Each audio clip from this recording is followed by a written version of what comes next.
Hello and welcome to Glasgow Loves the U. And this evening we're speaking with Mike Cashman, who is the satirist, not as opposed to the MEP.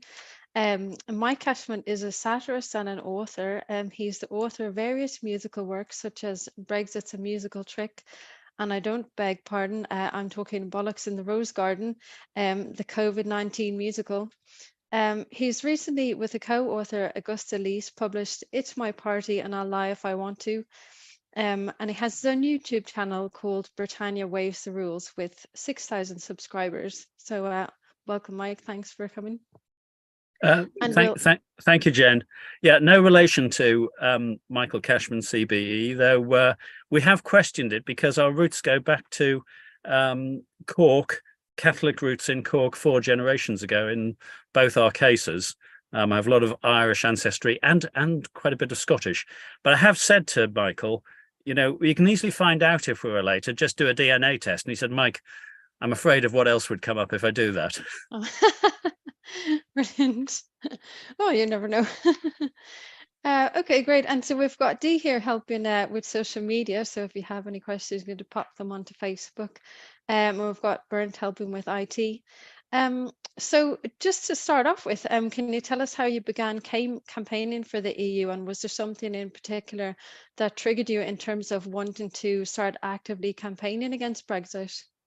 Well, you know, I have to go back to 2016. I mean, I don't dwell too much on 2016, but in answer to the question, yeah, I wasn't doing any political campaigning. I was just occasionally making comments on my own Facebook stream, dealing with international development grants. So the value of the pound slumping even before the referendum did matter a lot.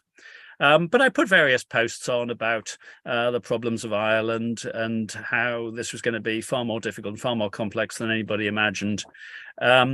And as the debate moved, early June 2016, I thought this is just getting into a fantasy. And I wrote a song called Brexitian Fantasy. I wrote the lyrics, which is a takeoff of Bohemian Rhapsody. And this kind of went viral. It got shared hundreds of times on social media. And over the next few years, over the next few years, I ended up writing more. Don't Cry for Leave Now, Theresa, and Try Yellowhammer Around the Whole Country. And by 2019, I realized I'd got a book full of them, or I could have, which was Brexit's a Trick, Not a Treat.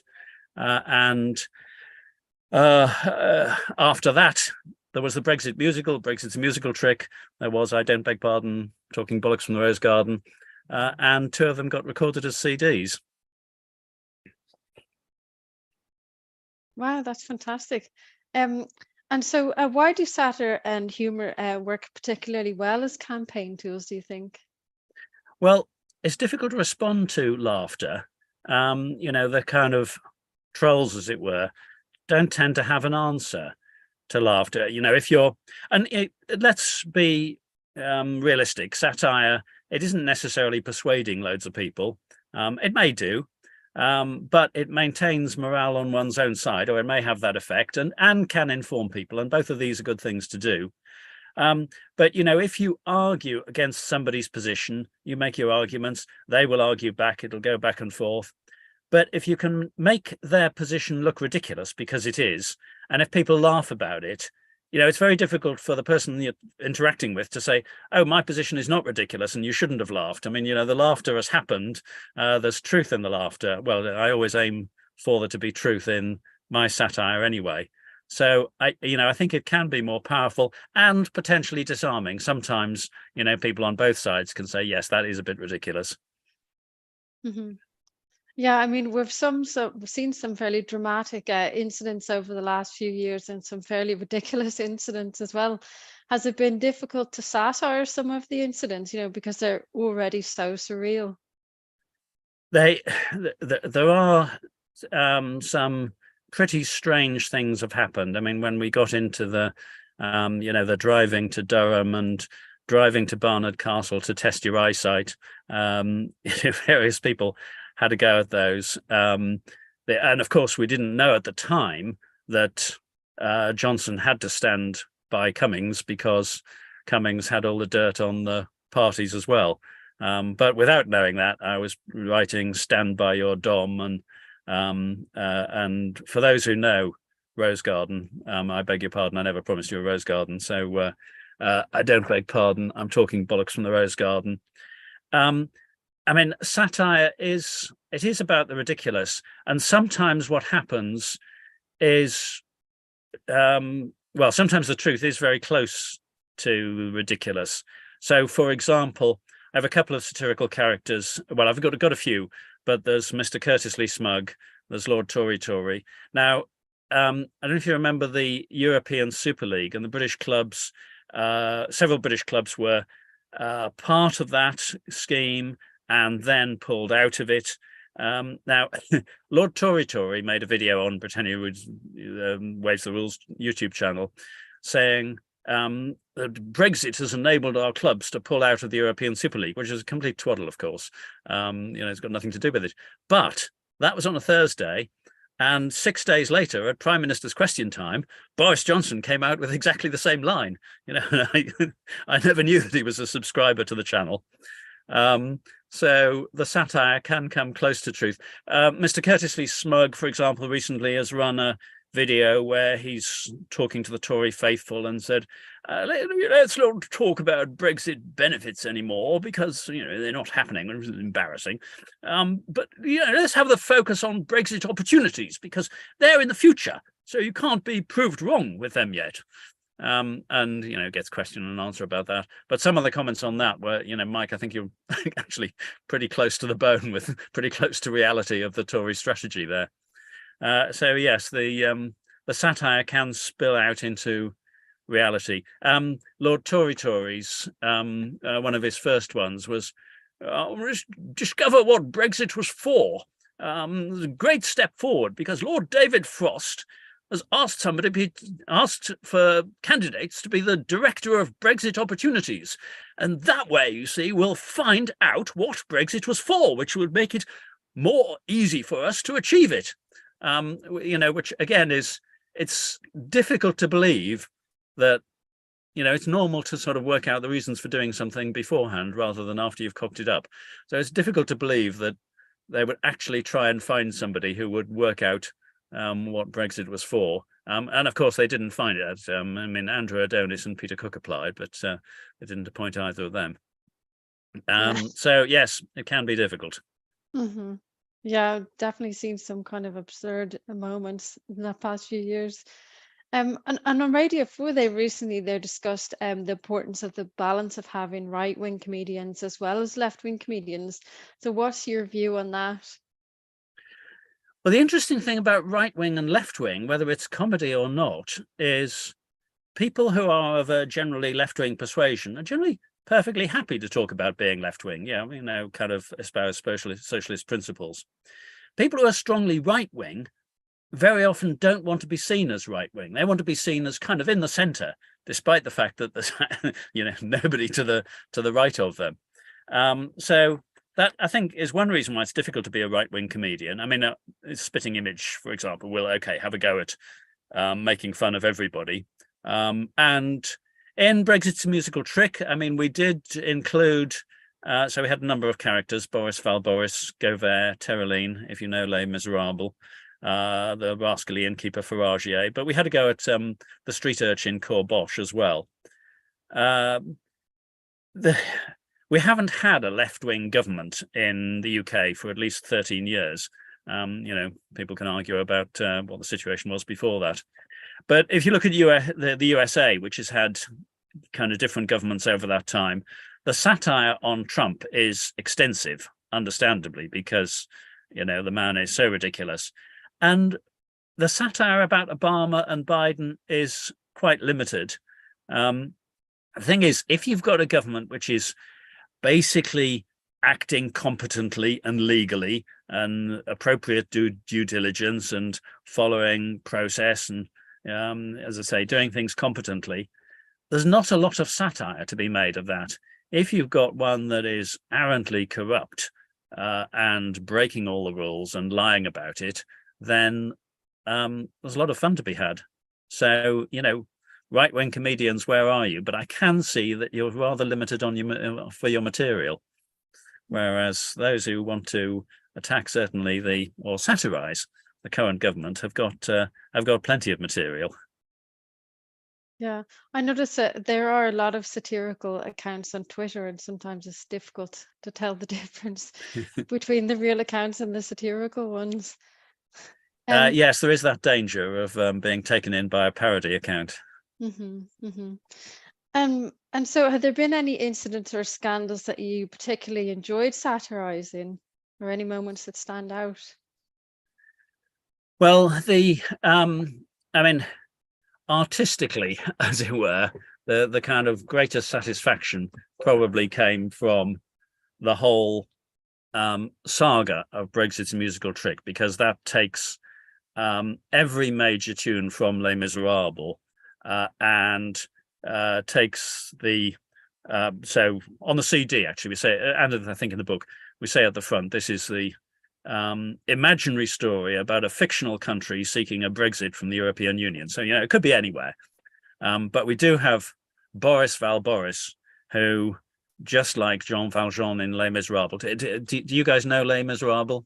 I don't know if the audience Mhm, do, but just like Jean Valjean debates whether to lie or not, but in the end decides that he will. We have Rhys Moggy challenging, "What have we here, oh you closet Remainer," for Tereline, who then descends into the murk of lovely tax breaks. We have the rascally innkeeper Faragier with the master of the spiel, say the street urchin Corbosh. Eventually, a kind of almost mute and inert Boris Valboris is carried into the sound of "Bring Him In."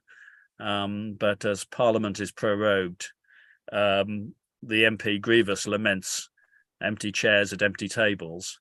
But right at the end of that, oh yes, we also have Tereline singing her hymn of praise to her withdrawal agreement to the 525 pages. But right at the end, there's a kind of Faragier type tune, but this is now Boris Valboris and Cunnings, finishing with, and I'm rather proud of these lines, because the final lines in the musical: "Somehow we'll be like Australia. Check how well that tale will last. Just another word for failure. Failure doesn't matter in the past."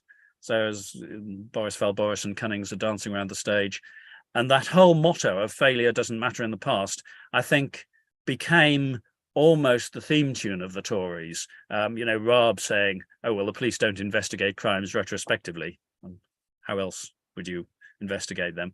But one thing that exactly. I predicted, because I anticipated that Johnson would be thrown out mid-term, so 2022, and that we would see afterwards the next Prime Minister laying great emphasis on, "Oh, well, my government has only been in office for 3 months, 6 months, whatever, and in that time we have done," so wanting to brush away the entire past before that. I didn't predict we'd have 2 replacement prime ministers, but that kind of "let's forget about the failures of the past," I think, has been very much the theme, and it's so, in answer to your question, what's particularly pleasing is when you kind of pick on a theme and bring it out, musically, artistically, and whatever, and it turns out to be not just reflecting what's happened, but reflecting what happens subsequently.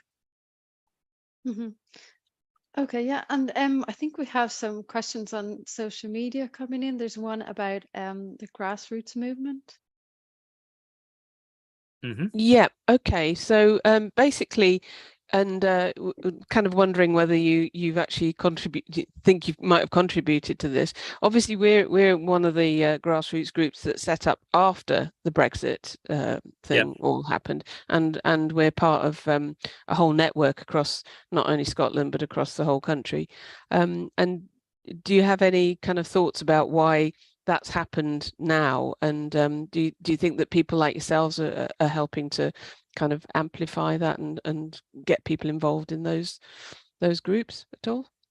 I hope I'm helping.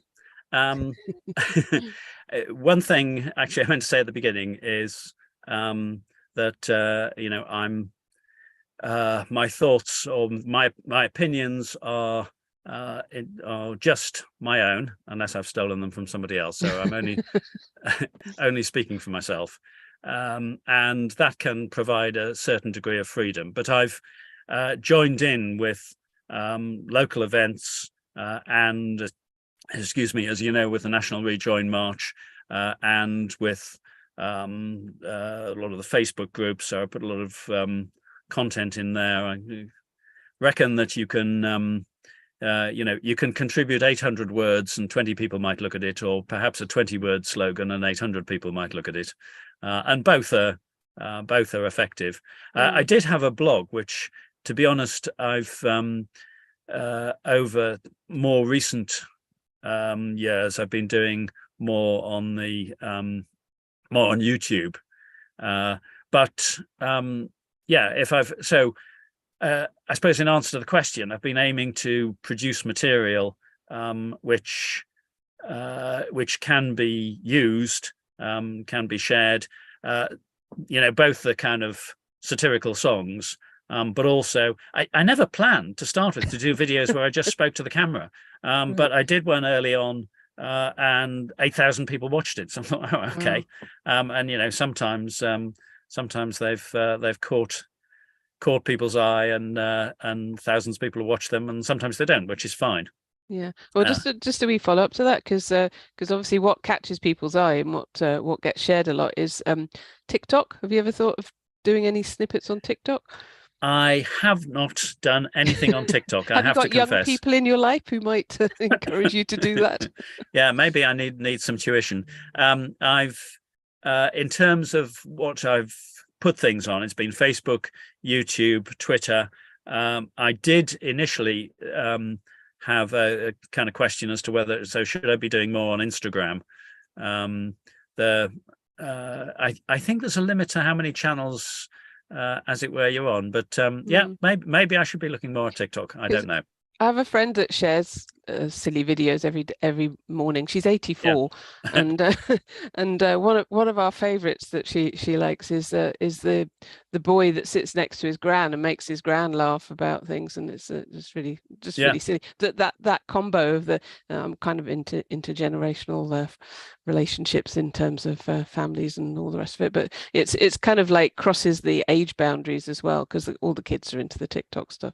Yeah, well, or get a funny cat. Yeah. Now, I mean, I think they're quite short videos, aren't they? They are short, right? exactly. Yeah. That's the whole point. So people might not invest 15 minutes or half an hour in watching something, but a 30-second clip of something can really I mean, in terms of intergenerational, I devised a story for my grandchildren which is called When the Cove Giants Came, and it's actually about critical thinking. And they love the story, and there is that video, but it's not short, it's 10 minutes or so. That story is on the YouTube channel. Okay, right. Thank you. That's from me for now. Yeah, it is a vital skill, definitely, so well worth doing that. And in terms of campaigning as well, obviously there are other social media channels available, such as Mastodon as well. There's another one. Yeah. And how should we be campaigning in 2023? Would you have any advice for kind of groups like us in terms of our social media content? Well, I do. Yeah, I mean, I do have opinions on here, which on this, which they may be quirky, but as I say, they're my opinions. Rejoining the EU, if that's our objective, I don't think is going to be achieved with a kind of 52-48 or even 55-45 majority. I don't think it's going to be achieved by one party defeating the other that wants to maintain Brexit. I think the time when we get it is going to be when both the major parties are saying, you know what, this is actually the path to growth. Now, we're obviously, well, actually, we've made significant progress in terms of, I mean, in my National Rejoin March speech, I said I'm looking towards a 2-to-1 majority in favour of rejoining. To be honest, I think it may need to be 4-to-1 or more, but I think we will get there. But question is, when do we get there and how do we get there? I have this strong view that we shouldn't be fighting the 2016 referendum again. We shouldn't be harking back to that. We shouldn't be talking about the lies and the and so on. If I go back 30 years, I had a job at one stage where I was seeking to persuade people who'd used bought one mainframe database management system, that was the wrong purchase and they ought to be buying another, which was ours. And nobody did that at all in that time. Now, what I rapidly discovered was that the strategy, the tactics to achieve that were not, that decision you made 5 years ago, you were idiots. There was, there were all sorts of reasons against it. You should have done something different. The strategy that worked was, so this organization took a decision a number of years ago for reasons that, one can possibly understand. Let's look at the situation now and see what it is that we should be doing. So in my speech, I said, look, let's not abuse people. Let's not patronize people. Let's not even say you were lied to. Either they know, in which case there's no need to say it, or if we're telling them, to be honest, that's patronizing. And people know where they stood in 2016, and it was 52-48, and we don't want that again. So I think we're seeing a wave of movement towards rejoin. And one of the things we need to understand as ardent Remainers is we may not be the people Brexiters. Well, the absolutely ardent ones will never be convinced anyway. But even if you like, the floating voters, this is a change management point. They may be more persuaded by people who are sort of closer to their thinking. So, we do have a job to maintain the belief in the validity of rejoining and define it and describe it and engage in discussion. But I'm almost saying, let's not try too hard. Let's cultivate relationships. Terry Ranker is very positive about this.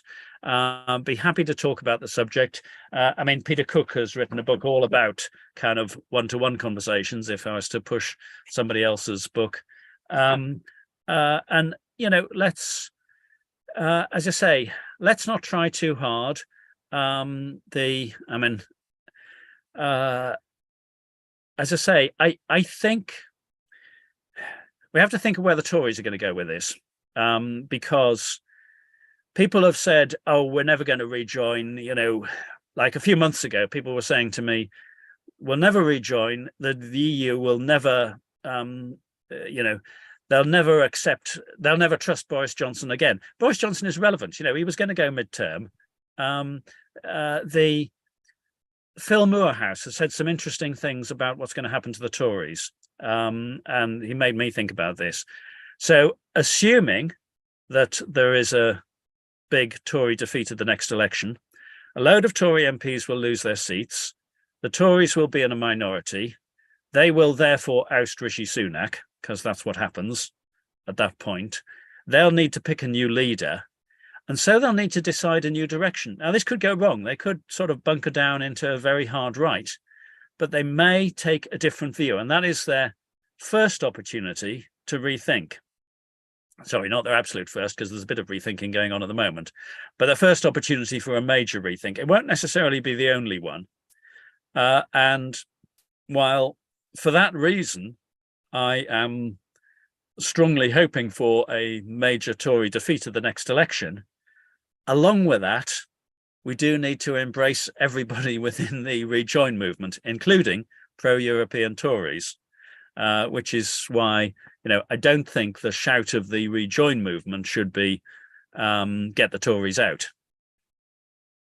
But I think that, for the good of the Tory party, I do think they need a big defeat coming up. Yeah, and it was interesting to read about their secret summit at the weekend, and obviously some of them are having doubts at the moment. Yeah, and it's been they're seeking to play it down. Michael Gove is saying, oh well, he's a trustee of Ditchley Park. This is a bog standard Ditchley Park meeting.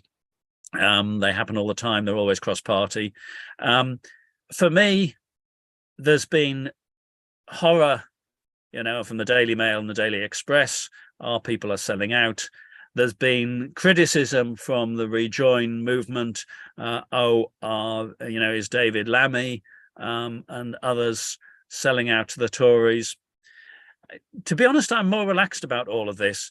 For me, the most important thing about that meeting is that it's happening and that it's being talked about, and it weakens whatever the truth of the matter, to be honest, it weakens the suggestion of that there is a strong and purposeful Brexit and everybody believes in it, which we all know is nonsense. But there are perhaps diminishing numbers of MPs, for example, still maintaining that. But that is the Tory line. And over time, as per the sort of the drift of the moves that I suggest, over time, then that will dissipate. Because will we ever rejoin? If you look at a human generation, if you think of 30 years, I can't imagine how we would possibly be out, barring extreme circumstances, asteroid hits the Earth or whatever. But I've heard no credible argument as to why the UK would ignore that obvious path to growth if we're looking in 30 years' time, and a different generation of people voting. My screen is occasionally disappearing, but I'm keeping talking because I think with the connections maintaining. Yeah. But if you then boil that down to a political generation, 10 or 15 years, because there's scarcely anybody on the front bench who was on the front bench 10 or 15 years ago. And so that's the timescale in which, you got virtually nobody embarrassed by what they said in 2016. You can afford to take a fresh look. So that starts to look at, the kind of late 2020s, early 2030s. And there, I think, all sorts of things are possible. And this will include, or I think it will have to include, quite a rethink from the Tories. But, it is possible to have a major rethink. The poll tax, for those who remember, was in the 1987 Tory manifesto and was supported by all the cabinet. By 3 years later, it was ditched. And every candidate for the Tory leadership was competing on the basis of saying, no, I don't believe in that. We need to do something different. And the Prime Minister had gone with it. Well, we've had 2 or 3 Prime Ministers, and there will be 4 who go down with Brexit. And the Tories, as I say, will have the opportunity to rethink, and they will choose when. But sorry, I'm rambling on a bit probably, but Keir Starmer said the idea of rejoining EU is for the birds. I'll tell you what's for the birds. What's for the birds is the idea that something which has massive support through the country has no politicians advocating it. That for a short time can happen, but the tectonic plate of public opinion is moving, and at some stage, whether with a violently or gradually, then the politicians have to follow. Yeah, I think you're right. I think it's probably inevitable. Yeah. And we'll just pop across there to social media to see if there's any more questions come in. Well, just want to get away from all the political chat, which is fantastic, but a question directly for you. As we're talking from Scotland, have you ever thought about getting a production of one of your shows up to the Edinburgh Festival? I have pondered it. To be honest, the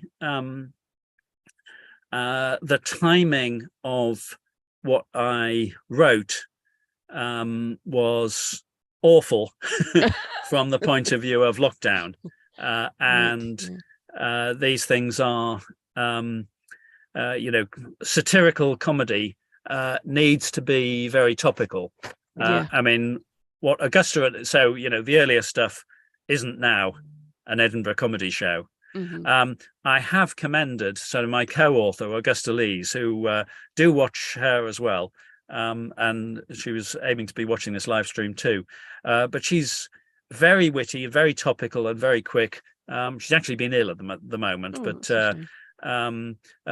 what because and you can catch this because at risk of, sorry, I hope there's not too much advertising, but there's a thing that we've done with this whereby we put QR codes into the book.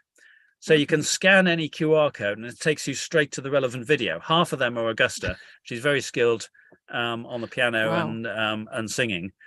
So she would be a great, she could do a great cabaret at the Edinburgh Festival, and that would be topical. I will mention it to her. So I have a friend who turned his book, he wrote a book in lockdown, as quite a few of my 50-something friends wrote books in lockdown, and he turned his into an Edinburgh show and did a whole month. Oh, good for him. What was the show? It was called Anoint My Head. Okay. About how he tried to be a rock star when he was young and failed. Wonderful. It was very, very entertaining. Anyway, yeah, sorry, absolutely. That was a bit of a random question, but no, it's a good question. Okay. No, we'll absolutely go along to see it if you do put a show definitely, on. yeah. And speaking of shows, we noticed that you made a video during the week. Do you want to tell us what happened at the BBC?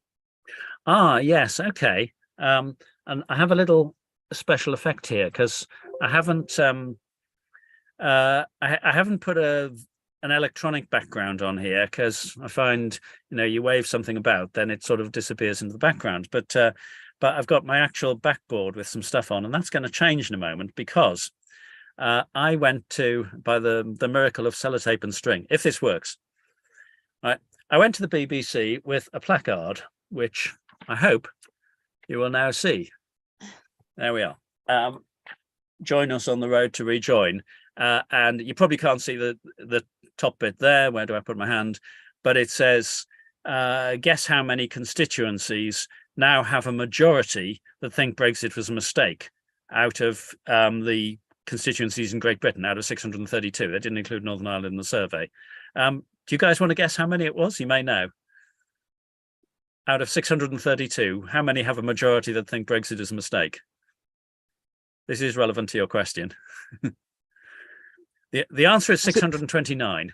Yes, it was 3. I was trying to say 3. 99.5%. Yeah, which is extraordinary. So I had this placard, which I'd been for the kind of 3-year anniversary of Brexit, 31st of January this year. I'd been at Westminster. Getty Images have got a picture of me with this placard in front of Big Ben. So that may get used a lot, and the Irish Times have already had a story about it. Anyway, I had this placard. There we are with the statistics. Join us on the road to rejoin. MPs, are you listening? The Irish Times had a great headline for it, actually, which is people have realised Brexit as a mistake, but the politicians are a lap behind. Exactly what I was wanting to say. In the evening, I'd got tickets for the BBC Radio 4 Today debate to be in the audience. You don't participate at all other than clap, cheer, boo, etc. But I live in Milton Keynes, so I hadn't been home, so I had this placard with me in the queue. Got to the BBC, said, look, obviously I'm not trying to carry this in with me, whatever. Is there anywhere I can leave it? No, we don't allow that on BBC premises. Okay, all right, fair enough. So I left it outside on the street. That's the rules. Was it going to be there when I got back? I don't know. And then the security guard, pulled me out of the queue and said, look, are you coming to protest? We're a bit concerned. I said, no, look, I've been on the audience of question time, any questions several times. I've been perfectly well behaved. He said, oh, that's all right then. Okay, fine, back in the queue. But a few minutes later, he pulled me out again and then took me outside, and Peter Harbour from Oxford for Europe, who was with me, and said, we're not going to allow you into the audience. Why? He said, well, because we know that you were at a protest earlier today because, you had the placard. And I said, look, I'm leaving the placard outside. That's not the issue. He said, no, but you were at a protest and we don't want you in the audience. So that is, to my mind, I was quite astounded. Peter, who was with me, made the point to a few people who were still in the queue outside. There's a big queue, and we were in the building. We'd been checked in, but we hadn't gone through security yet. But I said, look, let's just go across the road and make a video here and now about what's just happened. But it strikes me that if you discriminate against protesters, you are discriminating in favour of the government. And what's ironic is Byline Times had done a little series about is question time or any questions? Are these programs fair or not? And I wanted a few different views. And I'd given a view which was broadly supportive of the BBC. I think it's a difficult thing to maintain the balance on these things. Somebody else had some statistics about how often Nigel Farage has been on, and that's fair enough. That's relevant as well. But anyway, I've been supporting the BBC. But after that, I have to say, I do end up reflecting, So, we know about the Richard Sharp scandal, and he got the top job at the BBC while keeping quiet about the favours he'd done for Boris Johnson, and, has sought to influence appointments to BBC News, which people have been upset about. So, I mean, my experience is just one small part, but, it just suddenly felt like, is this a public broadcaster or a state broadcaster? Because what I think we want is a public broadcaster, and I'm dubious about any move towards, this is an organ of the state. But anyway, that was my experience. Yeah, it's interesting. I mean, so much for freedom of speech. I mean, if we are going to keep campaigning, it's important that, we have a platform. Well, speaking of, we're almost out of time. We just have a couple of minutes left. I think there's just one more question in from social media. Yeah, just a quick one from Hillary. A quick question. So are you saying be patient, be positive, and the tipping point is going to be reached? I think that's a very good summary. Yeah. Yes. I mean, keep telling our truth, but don't, I worry when people say, oh, you can never persuade a Brexiter. I've argued with such and such a Brexiter, and they're so, and then some complaints about their rigidity. That person who is arguing with you is in, amongst the 5 or 10% of most ardent Brexiters who will never be persuaded. And we shouldn't worry about the fact that, okay, if we're engaged in a public debating platform and people are watching, and then we want to present the case. But, don't let's imagine that we're going to persuade those who are on social media to make out the opposite view. I think we've, I think 2022 has gone very well from the Rejoin point of view. However many people marched in London, 50,000 or whatever, in the speeches, how much did that get onto the news? It did get into some of the papers, but it also provided pictures which everybody who wanted to write about the Rejoin movement has then got images which can go along with that. And plus very positive messages from Terry Reintke and Guy Verhofstadt. I'm particularly pleased about that because I invited Terry Reintke to the march and